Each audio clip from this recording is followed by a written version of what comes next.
Hello guys, welcome back to George Basic Crypto and Finance. In this video tutorial, I will teach you how to link your Affirm card to your Cash App and how to transfer money from this card to your account. First of all, you need to open your Cash App, then click the profile icon in the top right, scroll a little bit down and go to the linked banks.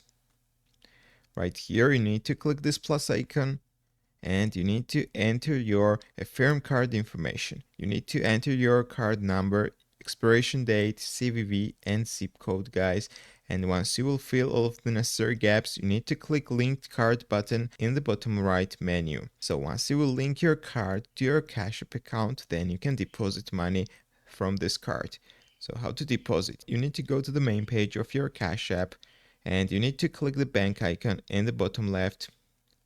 Select add money, then click add instantly. Here you need to enter the amount you want to deposit to your Cash App, then click continue and choose Affirm card from the payment methods. That's all I want to show you. If this video was helpful for you, don't forget to click the like buttons and don't forget to subscribe.